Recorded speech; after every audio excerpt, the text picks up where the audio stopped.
impartida por nuestro instructor Víctor Fray Benítez Lemus. Les recuerdo rápidamente las indicaciones para la asesoría: cámara y micrófonos apagados. Deben ingresar con su nombre completo. Las dudas las pueden ir dejando en el chat y se irán contestando a lo largo de la sesión. Se les recuerda que si no cumplen con estas reglas, se les expulsará de manera irreversible de la sesión y se les negará el acceso a las sesiones posteriores. Y bueno, con esto podemos comenzar. Víctor. Ok. Hola Recording in a todos. progress. Espero que se encuentren bien. Como ya mencionaron, el día de hoy vamos a ver nuestra penúltima sesión correspondiente a esas asesorías de rescate relacionadas con el primer examen parcial de Fisiología 2. Y como ya mencionamos, vamos a ver el tema de regulación de la función respiratoria. Recordarán que ya habían visto anteriormente lo correspondiente a regulación de la función cardiovascular, y así como el sistema cardiovascular tiene una regulación a nivel encefálico o a nivel del sistema nervioso, el sistema respiratorio también va a tener la suya, ¿vale? Entonces esto es lo que vamos a ver a continuación. Es un tema algo extenso y medio complicado, entonces vamos a tratar de resumirlo y darlo de la manera más digerible que se pueda, con el fin de que lo puedan entender y leer de mejor forma antes de su examen, ¿va? Entonces, para hacer esto más dinámico, más didáctico, vamos a dividir el contenido en 4. Inicialmente vamos a hablar un poco acerca de lo que corresponde a las generalidades de la función de la respiración, y posteriormente vamos a dividir a la regulación respiratoria en 3 grandes aspectos. En la generación rítmica de la respiración, va a ser el primero que vamos a estar observando, en el control químico de la respiración y en la regulación por otras conductas, ¿ok? Entonces, lo primero que vamos a observar son las generalidades de la función respiratoria, ¿ok? Y aquí yo quiero que ustedes me digan qué es lo que piensan al respecto de esto. La respiración o ventilación en sí es un proceso que realizamos nosotros de forma consciente o inconsciente. ¿Qué es lo que dirían ustedes?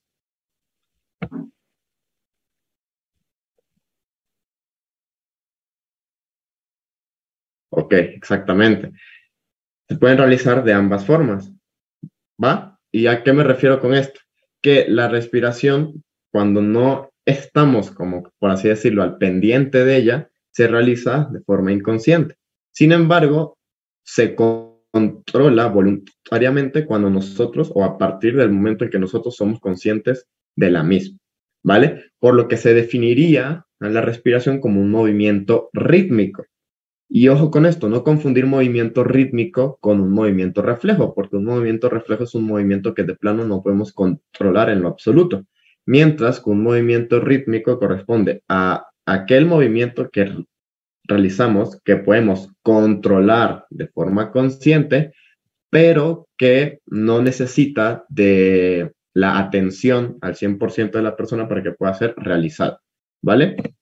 Entonces, iniciando con esto, vamos a tener que para nosotros lograr nuestra eupnea, que recordamos que definimos eupnea como los ciclos normales de inspiración y expiración que obtenemos, requerimos que todos los componentes que conforman este movimiento rítmico de la respiración funcionen de forma adecuada, ¿ok? ¿Y a qué me refiero con todos estos componentes? Pues inicialmente vamos a tener que, así como el sistema cardiovascular, bueno, el corazón en sí funciona automáticamente, tiene su propio automatismo, la ventilación o la respiración también va a tener su propio automatismo, ¿va? Podríamos decir que va a tener una actividad marcapasos. Sin embargo, esta actividad marcapasos o automática de la ventilación no va a realizarse o no va a originarse propiamente dicho en los pulmones. Simplemente que se va a dar a partir de regiones a nivel encefálico. ¿Cuál región específicamente? Lo adelantaré Vamos a partir de ahora el bulbo raquídeo. ¿Va? Primera estructura. Segunda estructura. Estas regiones en el bulbo raquídeo se van a comunicar a través de neuronas o axones a los músculos que participan tanto en inspiración como en expiración. Y estas neuronas que participan en los ciclos respiratorios, principalmente en las fases de inspiración y expiración, las vamos a denominar neuronas relacionadas con la respiración, ¿va? Entre estas cuales tenemos a centros automáticos encefálicos, ¿vale? Que son los que me generan esta actividad autoexcitable o marcapasos para la generación de la ventilación o la respiración. Tenemos interneuronas que se encargan de comunicar regiones entre sí, neuronas aferentes, que recuerden que una aferencia es aquella que envía información hacia algo, ¿no? Que recibe, ¿ok? Entonces, tengo neuronas aferentes que se van a encargar de transmitir impulsos sensitivos para retroalimentación y tenemos neuronas premotoras y motoras, ¿ok? Vale. Entonces, todos estos componentes van a finalizar en lo que corresponde a mi función ventilatoria, a los pulmones, ¿ok? Para generarme la apnea. Entonces, para yo poder tener este patrón respiratorio normal, voy a necesitar o a requerir que todas estas estructuras funcionen de manera correcta. Y también estas estructuras pueden verse reguladas ante diversas situaciones. Okay, vamos a participar otra vez. ¿Ante qué situaciones se podría modificar la respiración normalmente? ¿En qué situaciones ustedes creen que la respiración de una persona puede haberse modificado o cambiado?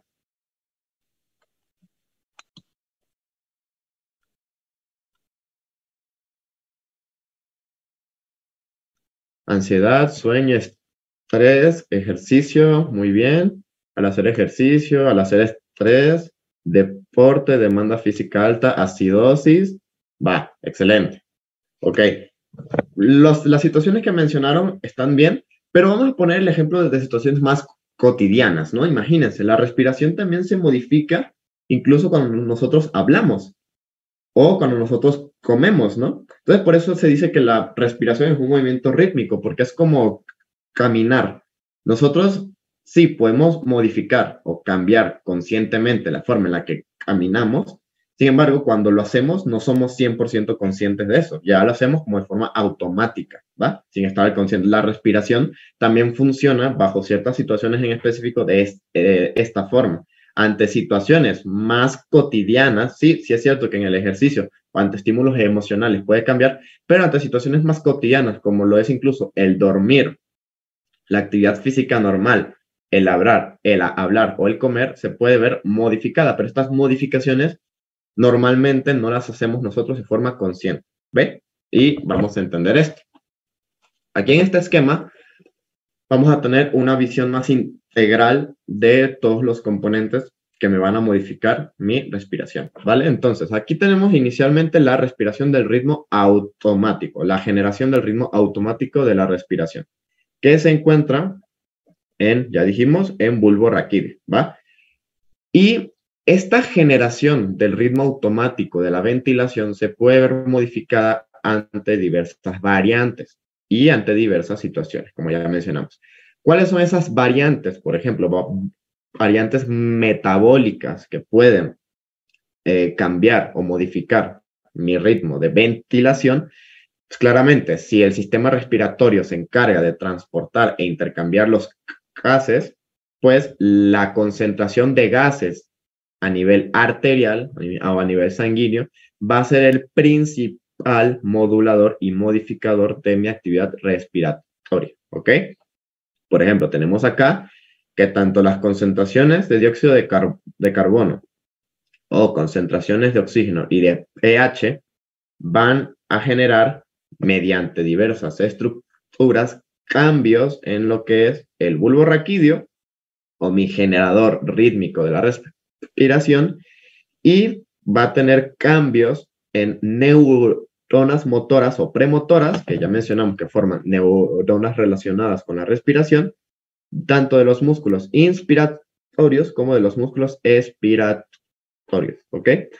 Pero aquí también obtenemos otras variantes, y son, como ya mencionaron antes, las emociones o el control voluntario y consciente de la respiración, que se da por centros superiores encefálicos, y también puede participar mucho lo que es el sistema límbico, ¿va? Que también estos ya de forma más consciente me pueden generar cambios en lo que es mi generación rítmica de la respiración y consecuentemente en lo que son los músculos que participan en inspiración y en expiración. ¿Ok? Ahora, ¿cuál es el músculo que participa en la inspiración más relevante o que tiene más importancia? Que se acuerden. ¿Cuál sería? El diafragma, exactamente, ¿no? Es el principal músculo inspiratorio. Se dice que participa en un 70% en la actividad de la inspiración aproximadamente. ¿Va? Entonces, acá en este cuadro, pues vamos a obtener los principales músculos que participan tanto en inspiración como en expiración. Y tenemos que el diafragma, lo vamos a resaltar aquí, va a ser el principal músculo que participa en inspiración. Como ya les mencioné, aproximadamente un 70% de la actividad de la inspiración está dada por este músculo, ¿va? Y como tiene tanta relevancia, vamos a decir que las raíces medulares del nervio frénico, aquel nervio que se encarga de la activación del diafragma, de la contracción del mismo, se va a hallar en niveles de C3 a C5. ¿Ok? Ahora, vamos a hacer un ejercicio. Si tenemos que las raíces medulares del nervio frénico se encuentran en los niveles cervicales 3 a 5, si yo tengo una lesión por encima de C3, ¿qué sucede con la respiración?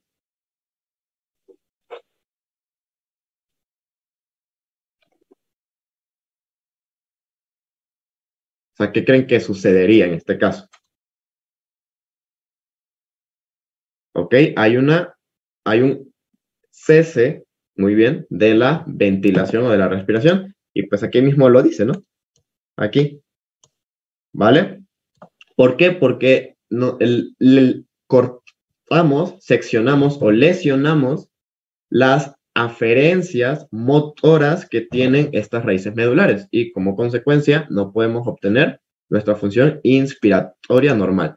Esta situación de una lesión por encima del nervio frénico, por encima de las raíces medulares del nervio frénico, no es compatible con la vida.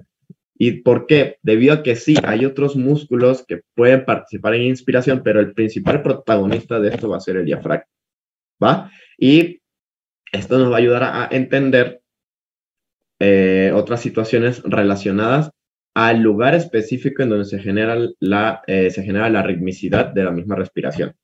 Vale. ¿Qué será lo que vamos a entrar a continuación? Y antes de seguir, quisiera saber, ¿hay alguna duda con respecto a lo que mencionamos anteriormente?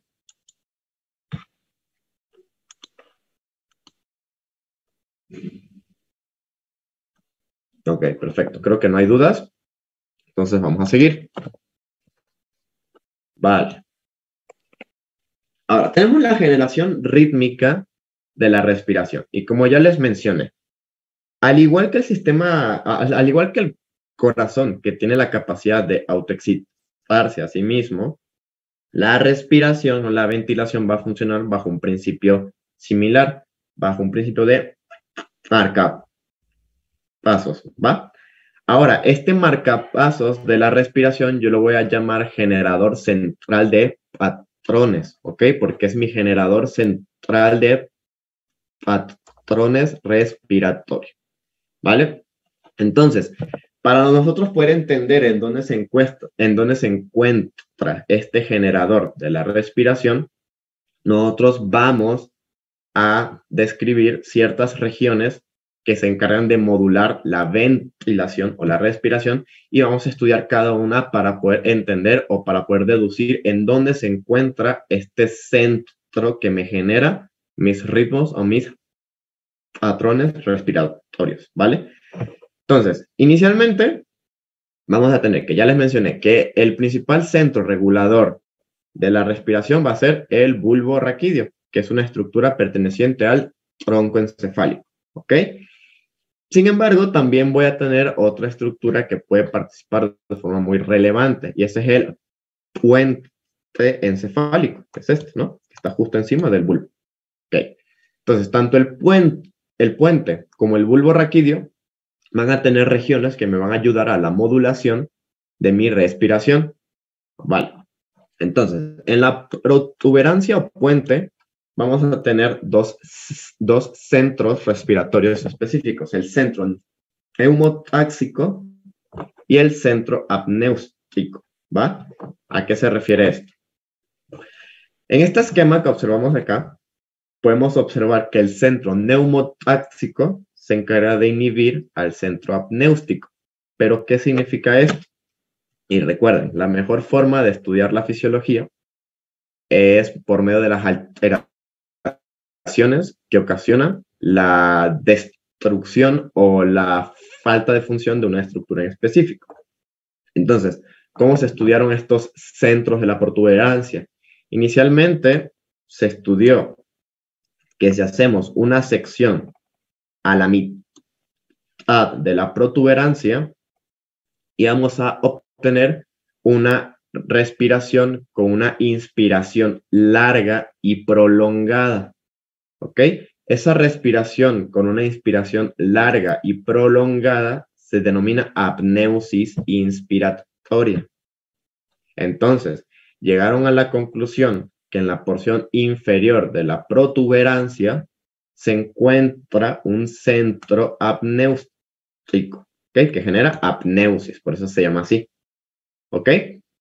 Y que en la porción superior de la protuberancia hay un centro neumotáxico que inhibe al centro apnéutico. El centro neumotáxico, cuando lo estudiaron, supusieron que servía para evitar la apneusis inspiratoria, para inhibir al centro apnéutico. ¿Ok? Vale. Posteriormente, que comenzaron a estudiar eso, antes se creía que estos dos centros de la protuberancia eran los encargados de la generación rítmica de mi respiración. ¿Ok?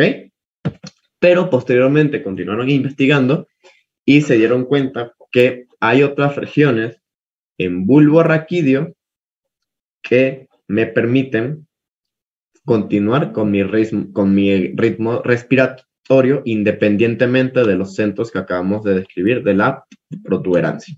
¿Ok? ¿Y cómo se estudió esto?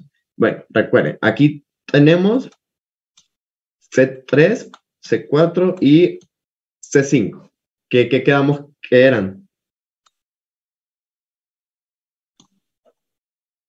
Recuerden, C3, C4, C5, ¿qué importancia tienen en la respiración?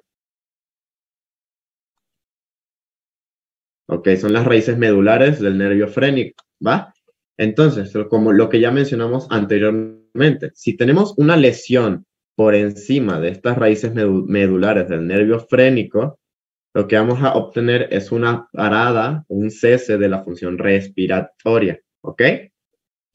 Ahora, cuando se hizo esto, en experimentos, se dieron cuenta que hay centros superiores medulares que envían información de excitación a estas motoneuronas que se encuentran en C3, C4 y C5, ¿vale? Entonces, llegaron a la conclusión de que esos centros que excitan a C3, C4, C5 se encuentran en bulbo raquídeo. Ok, pero bueno, entonces, ¿qué pasa con los centros de la protuberancia que describimos hace rato? ¿Qué fue lo que hicieron? Seccionaron el bulbo de la protuberancia. ¿Y qué obtuvieron? Que independientemente de esta sección, o sea, de que separaran en este caso la protuberancia del bulbo, pónganse ustedes acá, que aquí se encuentra el centro neumotáxico y acá se encuentra el centro apnéutico, ¿no? Seccionaron esto, dejaron sin comunicación estas dos estructuras y se dieron cuenta que independientemente de eso, la actividad respiratoria continuaba, ¿ok? Tanto en el diafragma como en los músculos de las vías aéreas superiores que controlan la respiración. Entonces, ¿a qué conclusión llegaron? Pues que entonces el centro, el verdadero centro regulador o iniciador de la respiración se encuentra a nivel de bulbo raquídeo. ¿Ok? Y entonces, hay otras dos nuevas regiones en bulbo raquídeo que describieron, ¿vale? Una es el grupo respiratorio dorsal, que se encuentra, como su nombre dice, posterior, en la parte posterior del bulbo raquídeo. Y otra es el grupo respiratorio ventral, que como su nombre dice, se encuentra en la porción anterior del bulbo raquídeo, que son estos dos que se encuentran acá. Este es el grupo respiratorio dorsal y este es el grupo respiratorio ventral. ¿Qué son estos grupos respiratorios? Son conjuntos de somas neuronales que se organizan en forma de columna. ¿Okay? Es por eso que tienen esta forma. Y vamos a describir posteriormente qué función tienen estos grupos en específico y qué participación tienen en el generador central de patrones respiratorios, ¿va? ¿Cuál es el que se encarga principalmente de generar mi ritmo automático de la ventilación?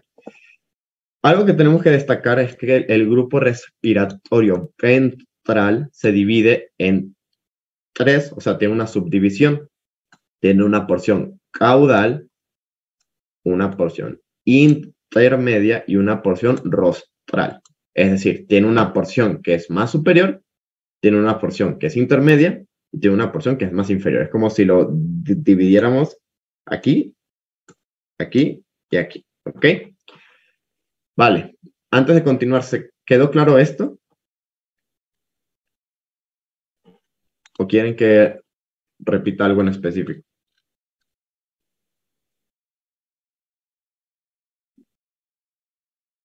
Vale, creo que todo bien. Me preguntan que cuándo se genera la apneusis. Bueno, la apneusis se puede generar por distintas situaciones. Sin embargo, en este ejemplo que les di, se genera la apneusis, en este caso, cuando se interrumpe la comunicación en la protuberancia del centro neumotáxico con el centro apnéustico. Si el centro apnéustico normalmente se encarga de producir apneusis y el centro neumotáxico inhibe al apnéustico, si cortamos la comunicación entre uno y el otro, va a quedar consecuentemente el apnéustico sin nadie que lo inhiba y me va a provocar apneusis, que dijimos que era una inspiración prolongada y sostenida. ¿Ok? ¿Sí quedó? Perfecto. Bueno, entonces ya no hay más dudas, vamos a continuar. Vale, inicialmente vamos a, esto ya lo vimos, vamos a hablar del grupo respiratorio dorsal, ¿ok? Que dijimos que se encontraba en la región posterior del bulbo raquídeo, aquí se encuentra, ¿no? Y que dijimos que eran estos grupos, un conjunto de somas neuronales que se organizan en forma de columna y que tienen cierta participación en la respiración. Vamos a ver ahora qué tipo de participación tienen, ¿ok? Vale. Aquí en este esquema les coloqué en azul lo que corresponde al grupo respiratorio dorsal, ¿ok?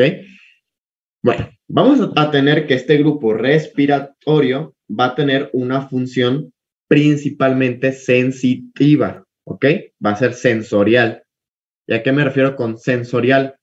Porque va a recibir aferencias, es decir, información del núcleo del tracto solitario, que es el que se encuentra marcado en rojo, aquí. ¿Alguien se acuerda de sus clases de Fisio 1 o de lo que vieron en regulación cardiovascular? ¿Qué tipo de aferencias envía consigo el núcleo del tracto solitario? O sea, ¿se acuerdan de dónde vienen las aferencias de ahí? Creo que lo vieron en la plática de regulación cardiovascular y creo que también se ve en Fisio 1. Entonces, ¿se acordarán? de los baroreceptores. Ah, muy bien. ¿Cuál otra? Exactamente. De los pares craneales 10 y 9, que son el vago y el glosofaringe principalmente, ¿vale? Entonces, el núcleo del tracto solitario recibe información de muchas partes del cuerpo, del aparato cardiovascular, respiratorio, hasta digestivo, ¿no? ¿Ok? Pero en este caso nos importa la información respiratoria, ¿no? ¿Por qué? ¿Qué me va a estar enviando? ¿Qué información me va a estar enviando este núcleo del tracto solitario? Pues información procedente de los quimiorreceptores que se encargan de modular la respiración e información procedente de los músculos que participan en la inspiración o en la expiración, o sea, información de movimientos o fuerza muscular aplicada.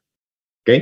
Vale, entonces dijimos que tiene función meramente sensitiva, que recibe aferencias del núcleo del tracto solitario mediante el nervio glosofaringeo y vago, y su actividad predominante va a ser en la inspiración. ¿Ok? ¿Qué me refiero con esto?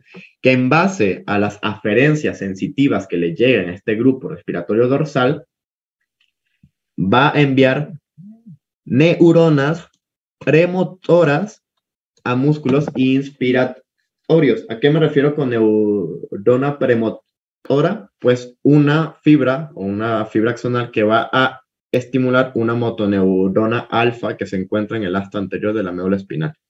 ¿Por qué se le dice premotora? Porque no va a estimular un músculo en sí, pero va a estimular a una neurona que va a estimular a un músculo, ¿ok? Entonces, el grupo respiratorio dorsal envía eferencias a fibras premotoras de músculos de la inspiración, ¿ok? Vale. Y también tiene interneuronas. Estas interneuronas van a generar comunicación del grupo respiratorio dorsal, que es el azul, con el grupo respiratorio ventral, que es el verde, ¿ok? Y a continuación vamos a ver para qué sirven este tipo de comunicación, ¿ok? ¿Alguna duda de esto?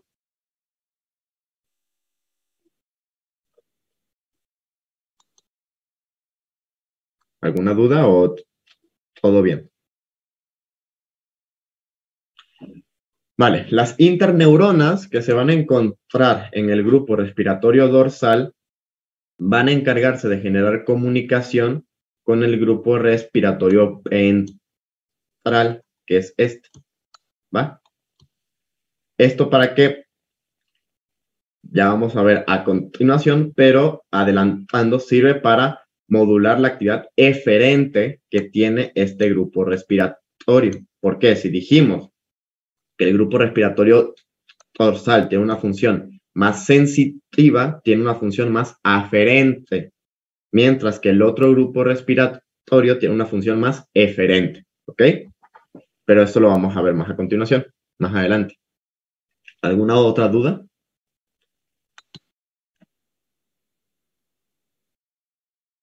Creo que todo bien, ¿va?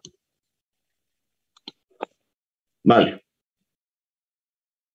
Entonces, continuamos con el otro grupo respiratorio, que es el grupo respiratorio ventral, ¿no? Que dijimos que se encontraba anterior en el bulbo raquídeo. Se encuentra anterior al grupo respiratorio dorsal. Y mencionamos que este se subdivide en tres porciones. Una porción rostral, una porción intermedia y una porción caudal, ¿no? Una porción superior, una porción media y una porción inferior, para más sencillo, ¿va? De cierta forma. Ahora, este grupo respiratorio ventral va a tener sus funciones principalmente sensitivas y motoras, o sea, va a tener ambas. Recordamos que el grupo respiratorio dorsal era predominantemente sensorial, ¿no? O sensitivo. Mientras que este grupo va a tener ambas funciones, ¿va? Principal diferencia. Segunda, va a tener actividad predominante durante la inspiración y durante la expiración. ¿Ok? Segunda diferencia con el grupo respiratorio dorsal, que solamente tenía actividad en inspiración, ¿no? Ahora, sus porciones van a tener ciertas funciones. Por ejemplo, tenemos la porción superior o rostral, que va a contener únicamente interneuronas que se van a comunicar con la porción caudal, con la porción inferior, ¿no? Como se ve aquí, simplemente generan comunicación. ¿Hacia dónde? Hacia la porción caudal del mismo grupo respiratorio, ¿ok? Esta porción rostral es conocida como complejo de Potzinger, que sé que se encuentra acá, ¿vale? Ahora, la porción intermedia del grupo respiratorio ventral quizás sea la más relevante de este, porque la porción intermedia va a recibir el nombre de complejo pre-Botzinger, ¿ok? Es decir, que se encuentra antes de este, ¿va?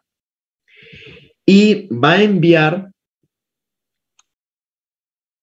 estimulación a neuronas motoras inspiratorias, o sea, fibras nerviosas a neuronas que funcionan durante la inspiración. Dijimos que el principal músculo que participa en la inspiración es el diafragma, ¿no? Pero ojo con este grupo o con esta sección intermedia del grupo respiratorio ventral, debido a que también va a generar estimulación en otros grupos de músculos de las vías aéreas superiores que participan en la respiración. Recordemos, no es únicamente el diafragma, tenemos un ciclo respiratorio completo, ¿no? Y ahí usamos tanto las vías aéreas superiores como las vías aéreas inferiores. Todas participan a final de cuentas en el ciclo respiratorio, ¿no? Entonces, ¿a qué otros músculos va a enviar información? Va a enviar información hacia músculos de la lengua, hacia músculos de la laringe y músculos de la faringe, ¿ok? ¿Vale? Bueno, ¿y qué otra cosa debemos destacar de este grupo respiratorio o de esta porción intermedia, que como ya veremos más adelante, es el principal candidato a ser mi generador central de patrones respiratorios o GCP, ¿va? O sea, es el principal candidato a hacerlo. Es el principal candidato a ser la región específica en donde se genera automáticamente mi ritmo de la respiración. Posteriormente vamos a ver el por qué, ¿vale? Y la porción caudal, o la porción inferior, que recordemos que recibía interneuronas de la porción rostral o superior, va a enviar neuronas premotoras a músculos expiratorios, ¿ok? Ahora, ¿cuáles son los músculos, o qué recuerdan, cuáles son los músculos que participan en expiración? ¿Quién se acuerda? ¿O cuáles serían? En expiración. Los intercostales, algunos, ajá. Cuando es forzada, los músculos del abdomen. Ok, principalmente, como ya mencionado, los músculos abdominales, ¿ok? Sin embargo, recordemos, la expiración normalmente requiere de actividad muscular activa o no. Sí requiere, ajá, la expiración normalmente suele ser pasiva, ¿no? Exactamente. O sea, suele ser derivada de la relajación de los músculos que se contrayeron en la inspiración, ¿ok? Pero esta porción caudal de este grupo respiratorio me va a proporcionar excitación a músculos expiratorios en dado caso de que sean necesarios, ¿vale? Que lo tenemos aquí en este esquema. Ok. Entonces, diferencias del grupo respiratorio dorsal con el grupo respiratorio ventral, pues que el grupo respiratorio dorsal es más que todo sensitivo, tiene una función aferente, ¿ok? Y el grupo respiratorio ventral tiene una función tanto motora como sensitiva, es más que todo eferente, ¿vale? ¿Alguna duda con esto? ¿O quieren que se repita algo? La porción rostral, por favor. Sí, lo que va a hacer la porción rostral es simplemente enviar interneuronas hacia la porción caudal. Y esta porción caudal va a enviar neuronas premotoras expiratorias hacia el asta anterior de la médula espinal o hacia las motoneuronas específicas que se encargan de inervar músculos expiratorios, en dado caso de que sean necesarios. ¿Ok?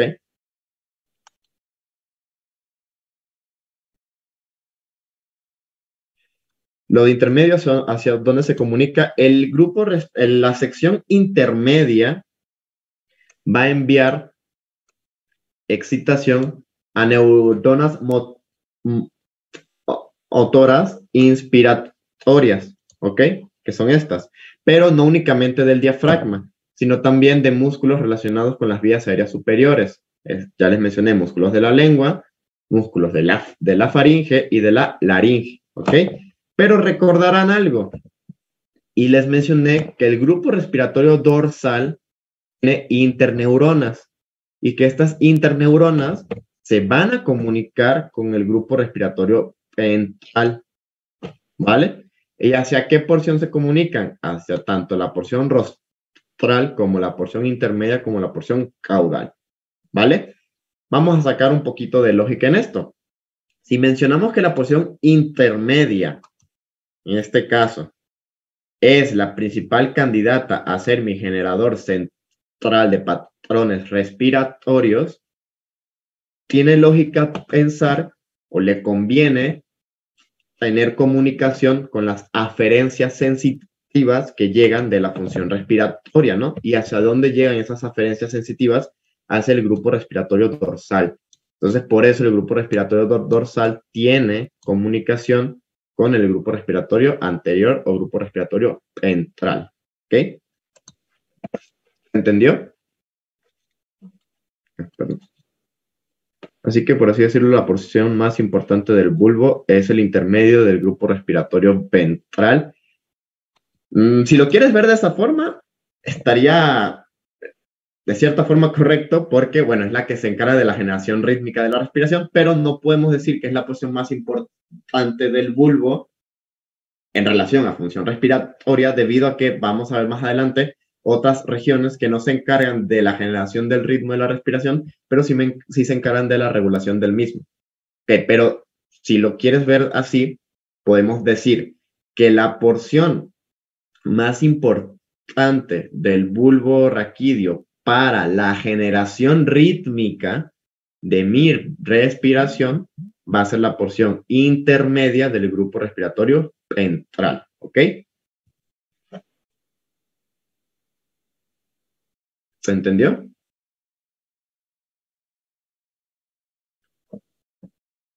Puedes volver a repetir las regiones comunican la porción. ¿Qué regiones comunica la porción caudal? La porción caudal recibe interneuronas de la porción rostral, es decir, de la porción superior. Vamos a borrar esto para que lo puedan ver de mejor manera, ¿vale? A ver, la porción caudal va a tener una función eferente, ¿ok? Va a enviar a través de neuronas premotoras excitación hacia músculos expiratorios, ¿ok? Pero la porción caudal recibe comunicación por interneuronas de la porción rostral, ¿ok? La porción rostral únicamente se encarga de mandar interneuronas hacia la porción caudal del grupo respiratorio ventral, ¿no? Y otra pregunta aquí era que, ¿dónde está el complejo de Bötzinger? El complejo de Bötzinger es el grupo respiratorio rostral, bueno, la subdivisión del grupo respiratorio anterior en su porción rostral. Ese es el complejo de Bötzinger. Y el complejo pre-Bötzinger, no confundir ambos, aguas, es la porción intermedia del grupo respiratorio ventral. ¿Ok? ¿Se entendió? Perfecto. Ok. ¿No queda ninguna duda hasta ahora? Sé que es medio enredado esto, pero por eso le puse este esquema. Creo que es un poquito más sencillo de entender. Pero no queda ninguna duda hasta ahora. Creo que todo bien. Bueno, entonces continuamos. Y aquí tenemos una tabla de resumen. A ver, dijimos que tenemos grupo respiratorio dorsal. A ver, ¿cuál era la función principal del grupo respiratorio dorsal? Se las mencioné hace rato. Va a tener una función sensitiva. ¿Ok? Muy bien.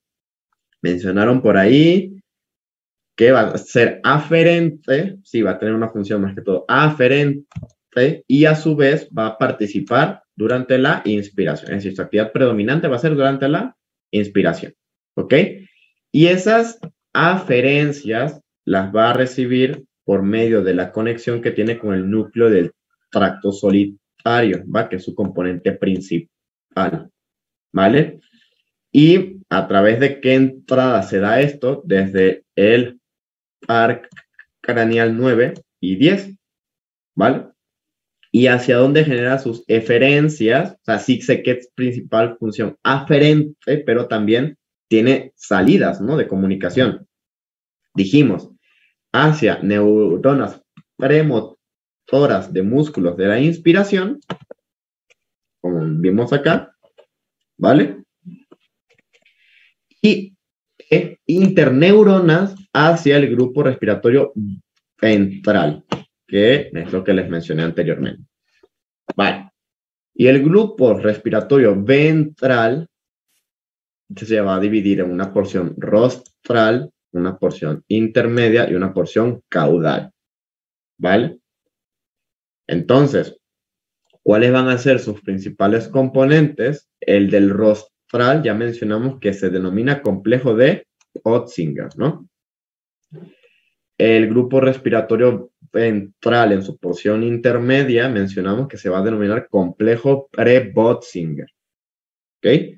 Y la porción caudal, recordamos que va a estar compuesta por distintos núcleos, principalmente el retroambiguo. ¿Ok? Vale. Actividad predominante del grupo respiratorio ventral, recordemos, el rostral, ¿de qué se encarga?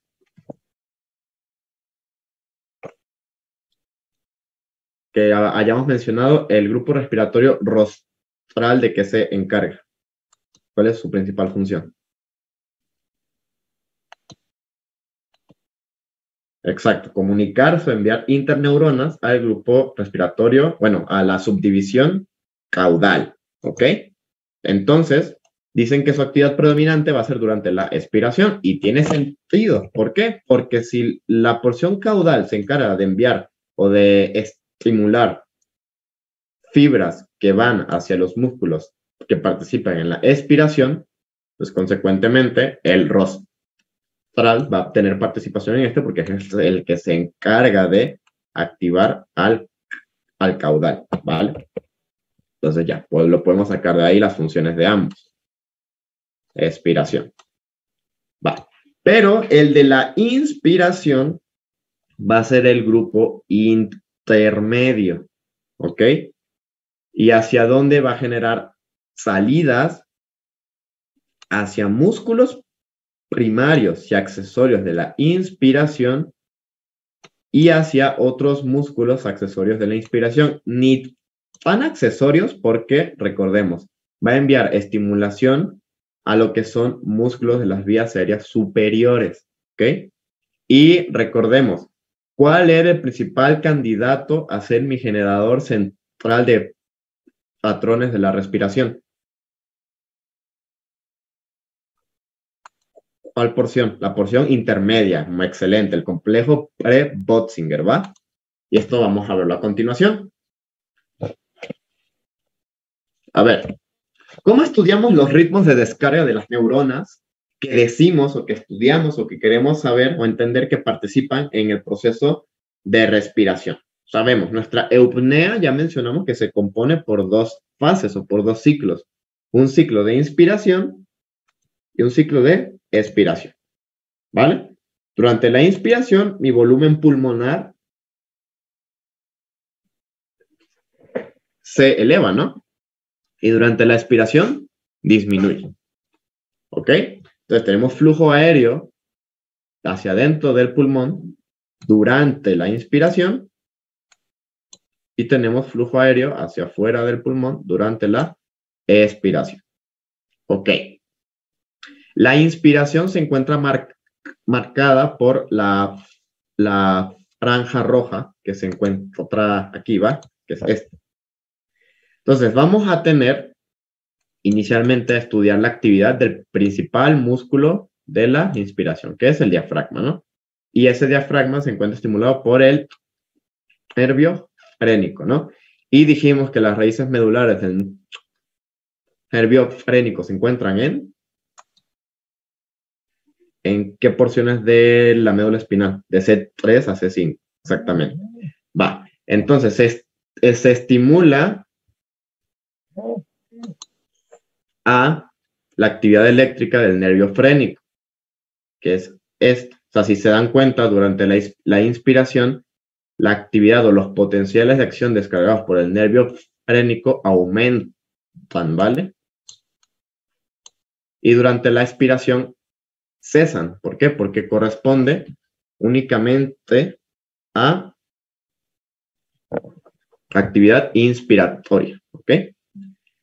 Ahora, aquí tenemos unas rampas de descarga de neuronas que participan en inspiración y que participan en expiración, pero esto ya es a nivel de bulbo raquídeo, ¿vale?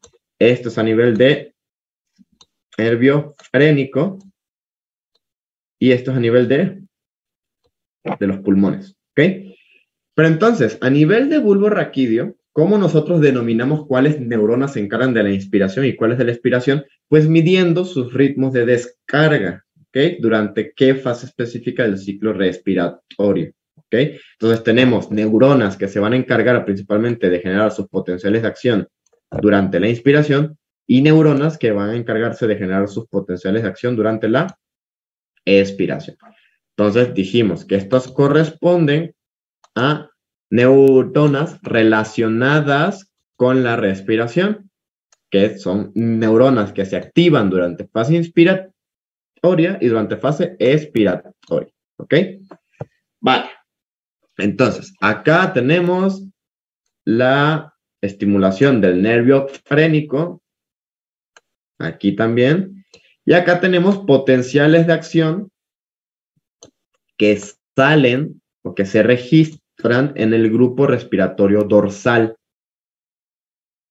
¿Y con qué concuerdan? Con las fases de estimulación o activación eléctrica del nervio frénico. ¿Ok? Dijimos que el grupo respiratorio dorsal tenía una información más que todo sensitiva, ¿no? Pero ¿qué otra función dijimos que tenía de igual forma, además de la sensorial? ¿Cuál es su eferencia? O sea, ¿o qué envía?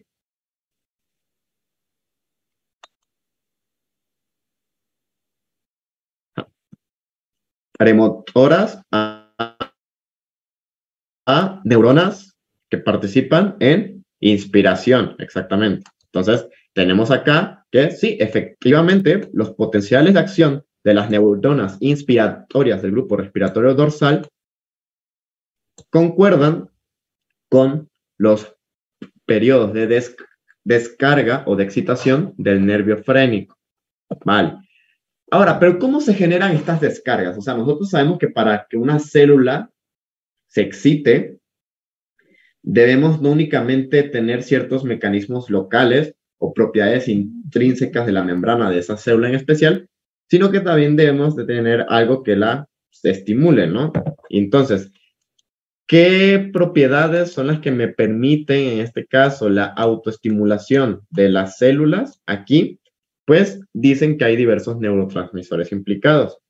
¿Por qué? Porque todos estos centros respiratorios están muy en relación con lo que es el núcleo del rafe vulvar a nivel de bulbo raquídeo, ¿no? ¿Vale? Y este núcleo del rafe vulvar se encarga de liberar diversas hormonas. TRH, sustancia P, y la más relevante de todas, serotonina, ¿ok? La más relevante es la serotonina, ¿vale? Entonces, mediante la liberación de estos neurotransmisores en el núcleo del RAFE, dicen que me permiten generar estos ritmos de descarga, como que rítmicos, ¿no? Que se generan únicamente durante la inspiración, ¿va? Mediante la liberación de estos neurotransmisores a nivel del núcleo del RAFE vulvar. Vale, ¿alguna duda hasta acá de esto?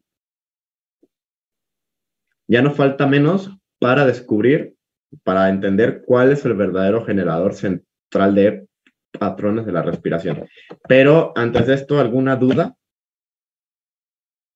O sea, aquí lo que simplemente nos enseñan es las estimulaciones o la excitación que tienen las neuronas relacionadas con la respiración, tanto en fase inspiratoria como expiratoria, que concuerdan con la actividad de músculos inspiratorios, en este caso el diafragma, y que hay diversos neurotransmisores implicados para la generación o para ayudar a generar esta ritmicidad. ¿Vale?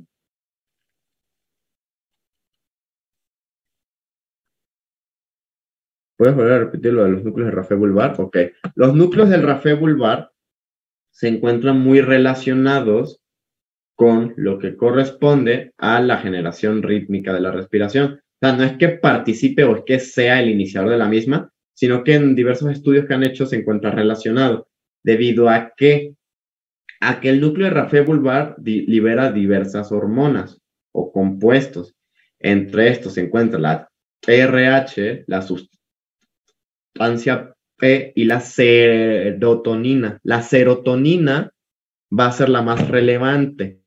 ¿Para qué me van a servir estas sustancias o estas hormonas o estos compuestos o factores locales del núcleo de RAFE? Simplemente para ayudarme a mantener estas estimulaciones rítmicas que se generen durante expiración y que cesen durante expiración. ¿Ok? ¿Sí quedó claro esto?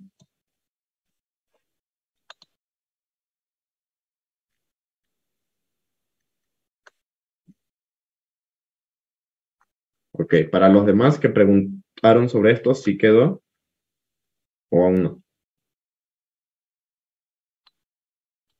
Ok. Va, perfecto. Entonces, ahora, les dije que ya faltaba menos para saber, al fin, después de todo esto, cuál es el verdadero generador central de patrones de la respiración. Entonces, vamos a proceder a darles la noticia de dónde se encuentra ubicado el generador central de patrones respiratorios. Y les dije que el mayor candidato a ser era ¿cuál?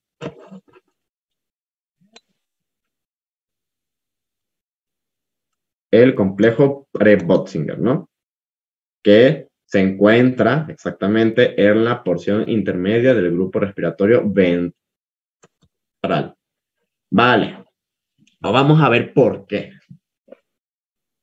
Recordamos que, como ya mencionamos, ¿no? La ventilación, el proceso de ventilación no únicamente es característico o único del diafragma y de los pulmones, sino que también participan otros músculos, ¿no?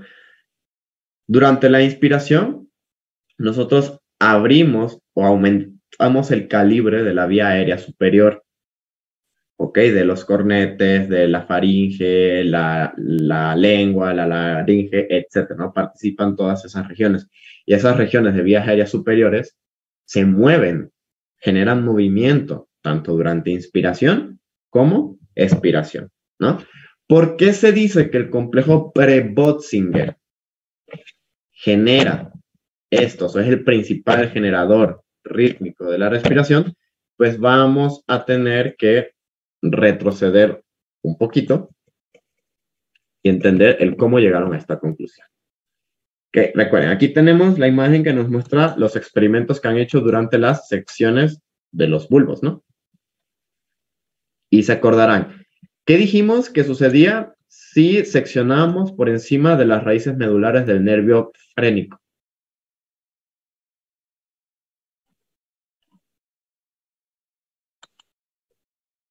una parada respiratoria. Ok, un cese de la respiración. Muy bien.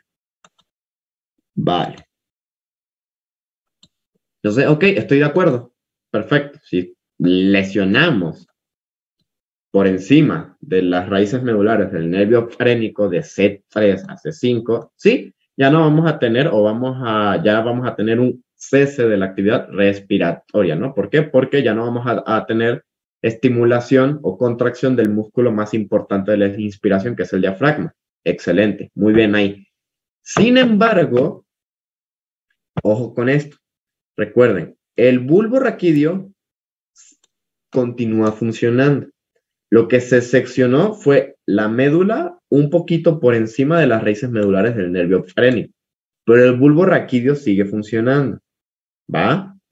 Entonces, dijimos que el grupo respiratorio ventral es el que contiene el complejo Pre-Botzinger, ¿no? Y que es nuestro principal candidato a ser el generador central de patrones de la respiración.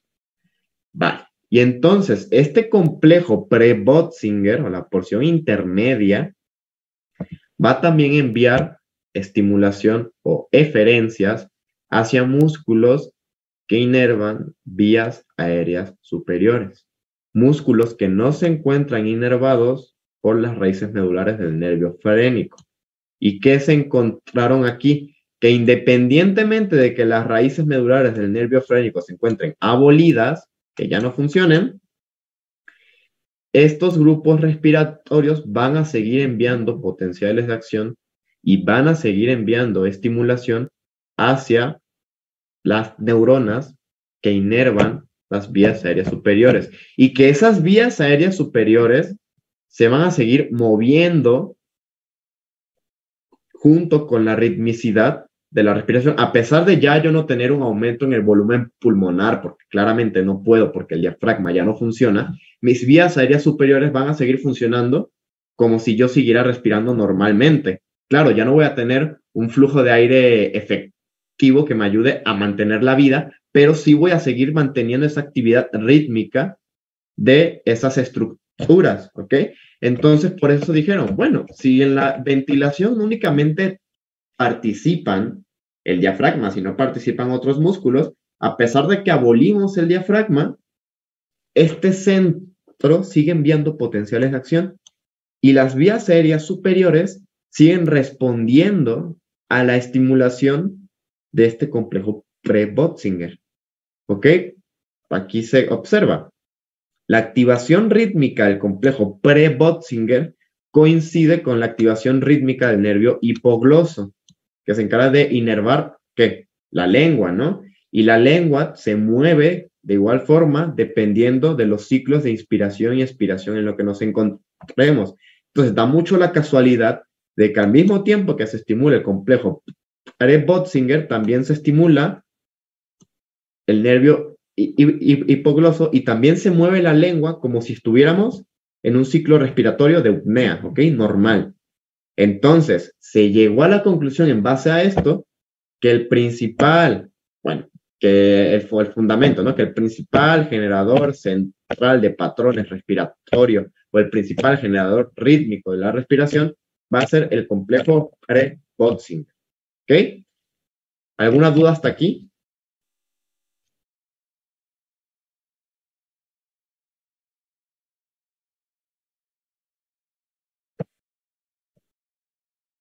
Que quedó claro todo esto de la explicación del por qué el complejo Pre-Botzinger fue considerado como el verdadero generador central de patrones de la respiración, ¿no?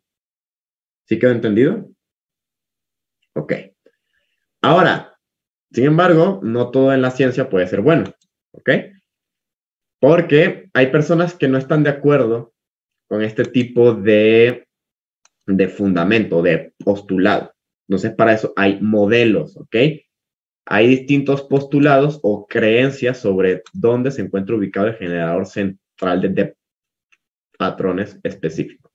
Inicialmente tenemos al modelo de localización restringida. Como su nombre lo dice, menciona que el generador central de patrones se encuentra en un solo lugar. Localización restringida. ¿Ok? ¿Y cuál es ese lugar? El complejo Pre-Botzinger. Es decir, El modelo de localización restringida se rige mediante todo el experimento o el mecanismo que acabamos de ver a continuación o anteriormente, ¿va? Entonces, por eso se dice, según el modelo de localización restringida, el principal generador central de patrones de la respiración se encuentra en el complejo pre-Bötzinger, ¿ok? Y el principal neurotransmisor que ayuda al mantenimiento rítmico de esas fases de despolarización concordantes con el ciclo respiratorio va a ser la serotonina, ¿va? Esto correspondiente al modelo de localización restringido. Ahora, vamos a ir al modelo de oscilador distribuido. Este modelo de oscilador distribuido, ¿por qué? Porque ya de una vez te mencionan que ellos no están de acuerdo con que el generador central de patrones de la respiración sea uno solo, sino que hay más de uno. O sea, hay una distribución, ¿ok? Y oscilador, ¿por qué? Porque este modelo funciona un poquito más o tiene el fundamento un poquito más similar a lo que es el sistema de conducción cardíaco, ¿ok? Recuerden que el sistema de conducción cardíaco tenemos el modo sinusal, el AB y las fibras de Purkinje, ¿no? Que todas tienen actividad marcapasos y si una no funciona, la otra puede relevarla, ¿no? Tomar su lugar. Pues este modelo de oscilador distribuido se fundamenta en base a esto, de que no hay un solo generador central de patrones, sino que distintas regiones del bulbo pueden generar la ventilación, ¿ok? Y que dependiendo de la situación en la que nos encontremos, va a funcionar un generador central de patrones específico. Es decir, hay un generador central de patrones para la respiración mientras comemos. Hay un generador central de patrones para la respiración mientras hablamos. Hay un generador central de patrones para la respiración mientras hacemos ejercicio, etcétera, ¿no? En eso se basa este modelo de oscilador, porque oscila entre la distribución de distintos generadores centrales de patrones. O sea, cambia pues la función. Si no funciona uno, dependiendo de la situación en la que esté, va a funcionar el otro. Y si uno deja de funcionar por cualquier razón, yo voy a tomar su lugar, ¿ok? A eso se refiere el modelo de oscilador distribuido. Y el modelo de la propiedad emergente. Este modelo de la propiedad emergente se postula que no hay un generador central de patrones específicos, o sea, que no hay una región del bulbo raquídeo que se encargue específicamente de generar estos ritmos de activación o de excitación, sino que hay una red compleja detrás de esto, que todas las interconexiones neuronales que se generan en el grupo respiratorio ventral, en el grupo respiratorio dorsal, en el centro apnéusico, en el centro hemotáxico, que toda esta red me permite generar mi ritmo normal de la respiración. Este modelo es el menos aceptado. ¿Por qué? Porque es muy difícil determinar la función específica de cada porción de la red. Y si ya mencionamos, ya vimos en los distintos experimentos que se hicieron, que a pesar de abolir distintas regiones, hay centros específicos del bulbo que siguen enviando información dependiendo en cuál fase del ciclo respiratorio nos hallemos, ¿ok? Vale. Ahora, ¿cuál es el postulado más aceptado? El de la localización restringida, ¿ok? Es el postulado que actualmente se acepta más, que el complejo pre-Bötzinger es el principal generador de patrones de la respiración, ¿ok? Pero aguas, esto es algo que hasta el día de hoy sigue en estudio, ¿ok? Por eso el hecho de estudiar la regulación o la ritmicidad de la respiración es complicado. ¿Por qué? Porque no hay alguien que tenga la razón absoluta en esto, ¿vale? Todavía faltan muchos estudios para determinar verdaderamente cuál es el principal generador central de patrones de la respiración, pero hasta el momento se acepta más el modelo de la localización restringida, ¿ok? Ahora, en el examen, normalmente, quizás pueda venir esto.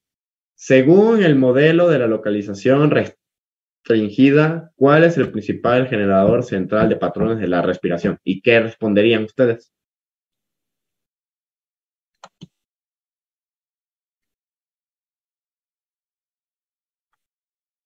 según el modelo de la localización restringida, ¿cuál es el principal generador de patrones de la respiración? El complejo Pre-Botzinger, exactamente. Ya pensé que se me habían confundido por un momento, pero exacto, es el complejo Pre-Botzinger, según este modelo.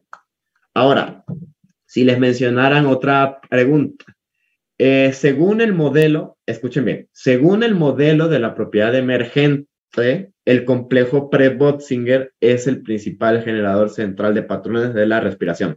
¿Verdadero o falso? Falso, exactamente, ¿no? Porque el modelo de la propiedad emergente me indica que no hay un generador central de patrones en específico, sino que es una red compleja que lo ayuda a generar. ¿Vale? Excelente, bien ahí. Aguas, porque les pueden preguntar en base a qué modelo va a ser qué generador central de patrones en específico. ¿Ok? Ahora, ¿hasta aquí hay alguna duda con respecto a algo? ¿Hace falta que se repita algo?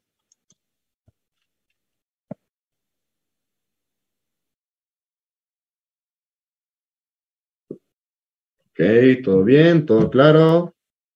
Todo bien, bien, bien, bien, bien, excelente, me encanta.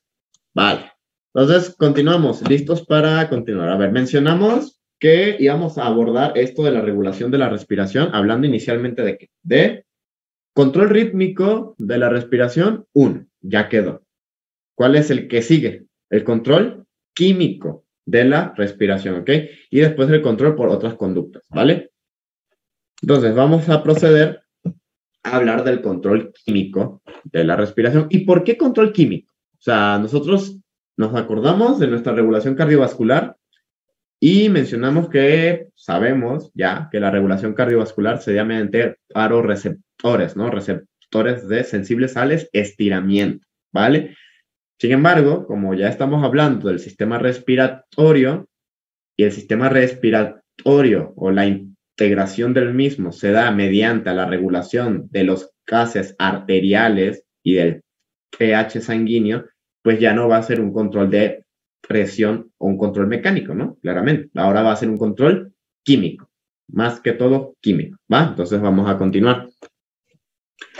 Ahora, para el control químico de la respiración, iniciando con generalidades del mismo, vamos a tener, como ya mencionamos, a quimioreceptores, ¿vale?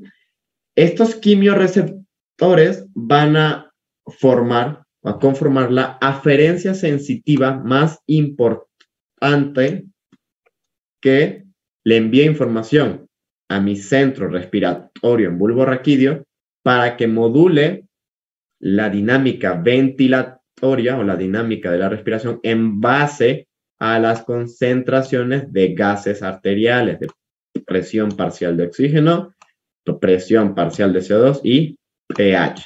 ¿Ok? Ahora, si les preguntan, ¿cuál es el factor regulador más importante para el control de la respiración? El control químico, ¿okay? El control realizado o la retroalimentación generada o la información enviada a través de mis quimioreceptores, ¿vale?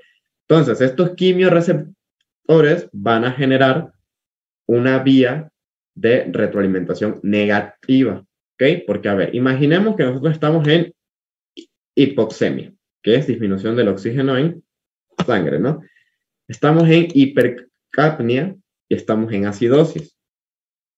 Esto va a ser detectado por los quimioreceptores y estos quimioreceptores van a enviar señales al bulbo raquídeo para generar cambios respiratorios y que me generen un aumento de la presión parcial de oxígeno para corregir la hipoxemia, una disminución en las concentraciones de la presión parcial de CO2 para corregir la hipercapnia y un aumento en el pH para corregir la acidosis. Es decir, es una vía de retroalimentación negativa, ¿vale? Ok.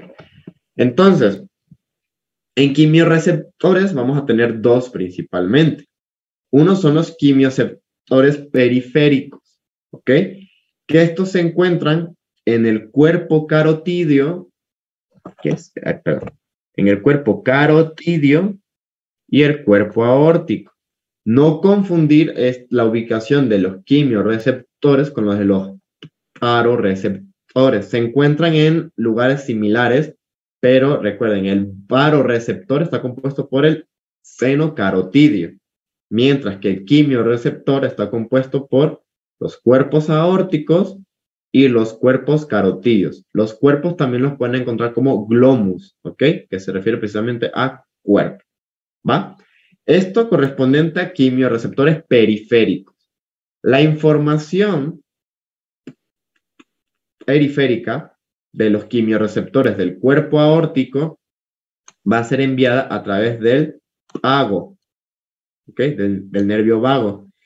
Y la información de los quimioreceptores periféricos del cuerpo carotídeo va a ser enviada hacia el nervio glosofaríngeo. Y a ver, vamos a recordar un poquito sobre los centros que me regulan la respiración. El nervio vago, nervio glosofaríngeo van a ir al bulbo raquídeo y van a enviar su información a través del núcleo del tracto solitario, ¿no? ¿Hacia qué grupo respiratorio va a llegar esta información inicialmente? Recordamos el grupo respiratorio que tiene información principalmente sensitiva, ¿no? Entonces, al grupo respiratorio dorsal, excelente, ¿va? Perfecto. Ahora, vamos a tener también quimioreceptores centrales, que como su nombre lo dice, estos ya no están fuera del sistema nervioso, ya no son como que están fuera del mismo, sino que están dentro, ¿ok? Y se encuentran, adivinen en dónde, también en el bulbo raquídeo, ¿ok? Específicamente en el bulbo ventrolateral, aquí en esta sección. Y pues este esquema nos está enseñando más que todo las regiones específicas que se encuentran acá, ¿vale? Y, oh sorpresa, que vemos aquí el núcleo del rapé vulvar. ¿Se acuerdan que habíamos mencionado en la generación rítmica de la respiración? ¿Cuál es el papel principal en el núcleo del rapé vulvar en el mantenimiento de mi ritmicidad respiratoria? O sea, ¿para qué nos ayuda? Liberar serotonina, ok, muy bien, liberación de neurotransmisores, de hormonas, que nos van a ayudar a mantener la ritmicidad de la respiración, ok, perfecto. Entonces, me conviene claramente que si el núcleo del rapé vulvar se encuentra cerca de los grupos respiratorios, dorsal y ventral, me conviene que mis quimioreceptores centrales también se encuentren cerca de esta región, ¿no? ¿Ok? Va, perfecto. ¿Alguna duda con esto? ¿O todo bien?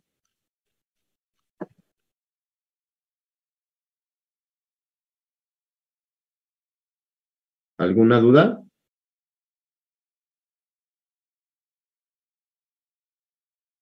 ¿Puedes repetirlo de los periféricos? Sí, claro.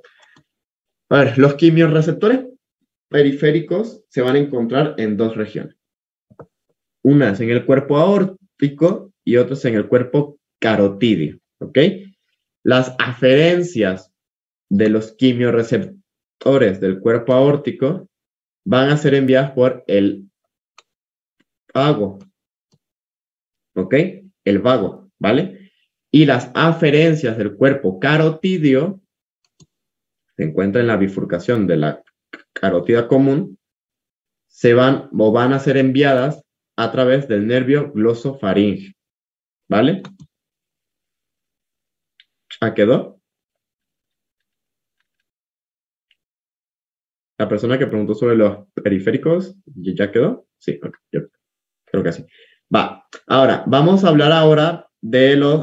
ok, me mencionaron que repitiera de los centrales, ¿no? Los quimioreceptores centrales se van a encontrar cerca de los grupos respiratorios que ya vimos anteriormente, ¿no? Del grupo respiratorio dorsal y del grupo respiratorio ventral, ¿no? Y también van a tener mucha cercanía con lo que es el núcleo del rapé vulvar, que mencionamos. El núcleo del rapé vulvar me sirve para el mantenimiento de mi ritmicidad respiratoria mediante la liberación de neuromoduladores, en este caso, o de neurotransmisores, ¿va? Entonces, tenemos que si aquí se encuentran nuestros grupos respiratorios,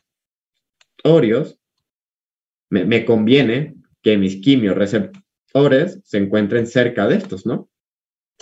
para enviarles la señal o sensar la señal y producir una respuesta más rápida. ¿Ok? ¿Sí quedó?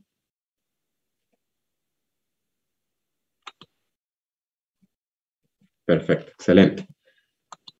Vale, pues continuamos. Si no hay dudas con esto, continuamos. Vamos a iniciar con los quimiorreceptores periféricos, ¿no? Y lo más importante que tienen que aprender de esto, y pregunta de examen, ¿a qué son más sensibles los quimiorreceptores periféricos a la hipoxemia? ¿Ok?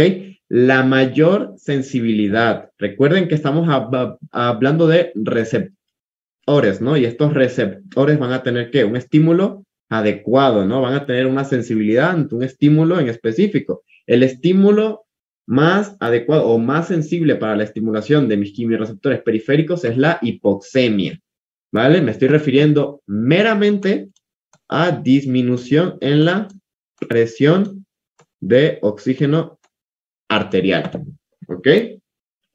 Ahora, de igual forma van a generar actividad durante la hipercapnia, que es aumento en el dióxido de carbono arterial, y durante la acidosis. Sin embargo, la hipercapnia y la acidosis van a aumentar la sensibilidad a la hipoxemia. ¿Ok? Y lo vamos a ver a continuación, lo vamos a entender mejor. Vale. Ahora, aquí obtenemos esto. Tenemos el efecto que genera la anoxia, o sea, ausencia total de oxígeno en la célula glómica. La célula glómica es la unidad funcional del cuerpo carotídeo, o como ya les mencioné, también se puede decir glomus carotídeo, por eso el nombre de célula glómica, ¿no? Entonces, si nosotros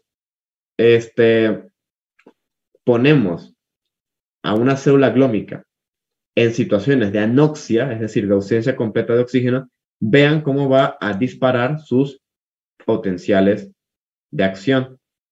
¿Ok?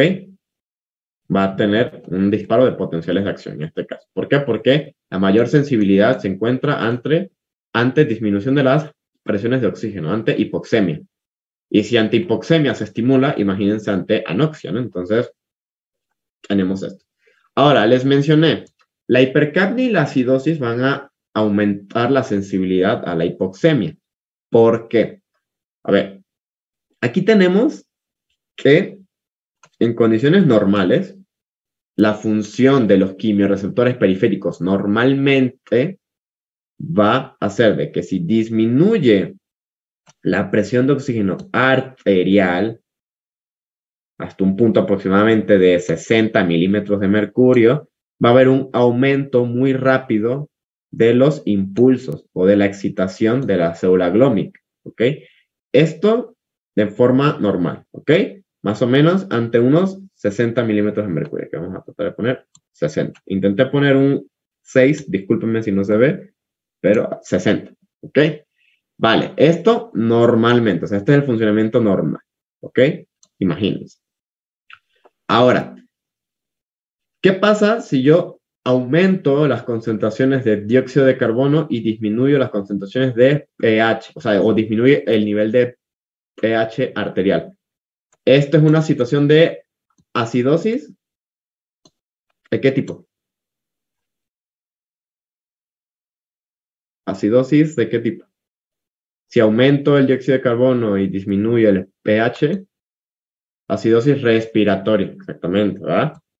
Entonces, en condiciones de acidosis respiratoria, es decir, hipercapnia y acidosis, voy a tener que va a ser más sensible la disminución de las concentraciones de oxígeno y me va a generar más impulsos. Si se dan cuenta aquí, la curva se va hacia arriba.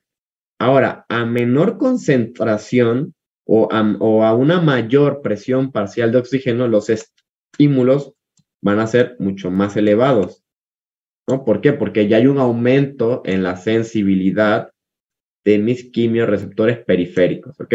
¿Hasta aquí se entendió?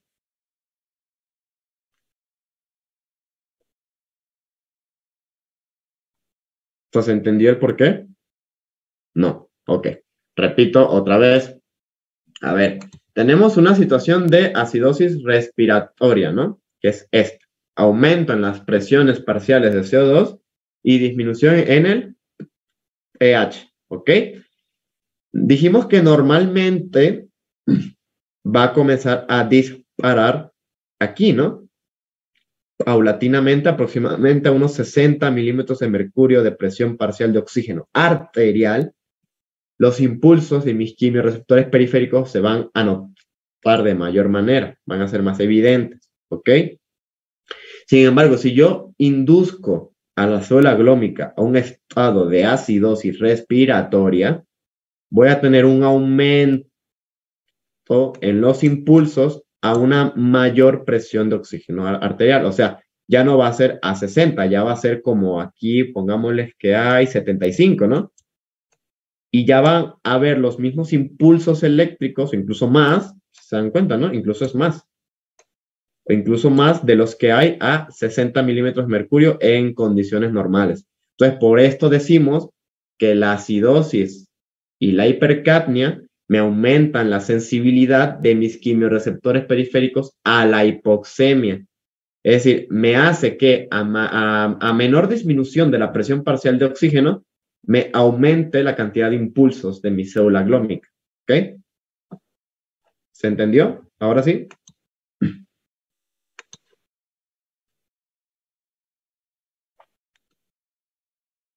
Ok, perfecto. Ahora, lo opuesto ocurre, lógicamente, ante una alcalosis respiratoria. Lo opuesto, ¿no? Una disminución de las presiones parciales de CO2 y un aumento en el pH, ¿no? ¿Qué va a ocurrir? Pues una disminución en la sensibilidad a la hipoxemia. Eso ocurre el efecto opuesto acá, ¿no? Entonces, aquí a menores concentraciones de presión parcial de oxígeno arterial, va a haber un menor disparo de impulsos de potenciales de acción por parte de la célula glómica. ¿Y esto por qué? Porque el estado de alcalosis y de disminución de dióxido de carbono arterial me va a condicionar que mi célula glómica sea menos sensible. ¿Ok? ¿Quedó claro esto?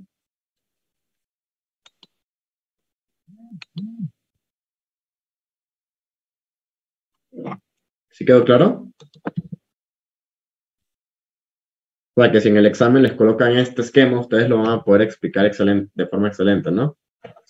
Perfecto. Vale. Ahora, vamos a ir a lo que corresponde. ¿A qué te refieres con explicar lo último?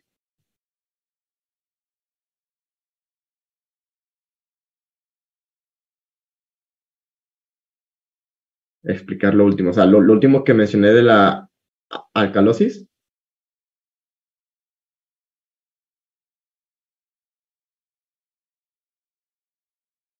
Ok, lo de la alcalosis que mencioné en este caso es que mencionamos, ¿no? Ante una acidosis respiratoria va a aumentar la sensibilidad de mis quimiorreceptores periféricos. ¿Ok? Es decir, la hipercapnia y la acidosis van a aumentar la sensibilidad de mi célula glómica a la hipoxemia. ¿Ok? Con hipoxemia me refiero únicamente a disminución de oxígeno. ¿Ok? Pero la hipercapnia y la acidosis me van a hacer a mi célula glómica más sensible a la hipoxemia. Es decir, que a reducciones menores de la presión parcial de oxígeno, yo voy a tener un aumento en los impulsos, en las descargas de potenciales de acción. Y lo opuesto ocurre ante una alcalosis respiratoria.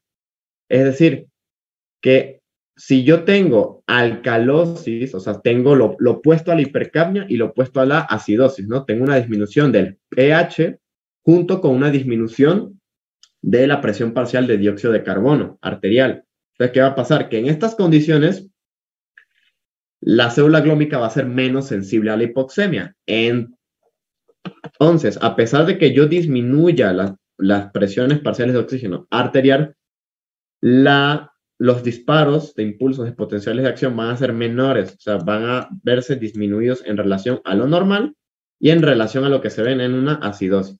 ¿Ok? ¿Queda entendido esta parte? Al decir célula glómica, hago referencia a la unidad funcional o a la célula receptora o al quimiorreceptor específico del cuerpo carotidio. Les dije que el cuerpo carotidio también se llama glomus carotidio, ¿ok? Y sí, esa célula glómica va a ser una sinapsis con el nervio glosofaringeo, que es el noveno par, y ese nervio glosofaringeo sí se va a encargar de enviar la información, pero con célula glómica me refiero a la célula receptora específica, ¿no? Al sensor, en este caso, ¿va? ¿Sí quedó? A ver, la pregunta que me hiciste se va a entender mejor aquí. Entonces, anatomía funcional de mis quimiorreceptores periféricos. Vale, tenemos el cuerpo carotidio, que se encuentra aquí.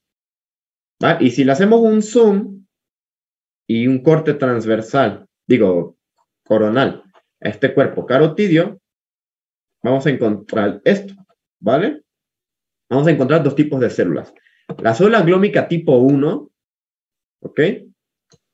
Que va a ser la célula receptora, ¿va? O sea, va a ser la principal sensora de las concentraciones de dióxido de carbono y oxígeno arterial, ¿ok?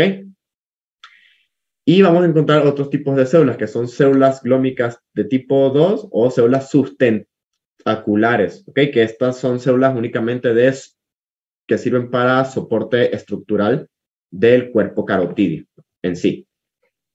Y a ver, si yo tengo una estructura del cuerpo que me permite censar fidedignamente las concentraciones de gases arteriales, voy a necesitar que esa estructura se encuentre altamente irrigada, ¿no?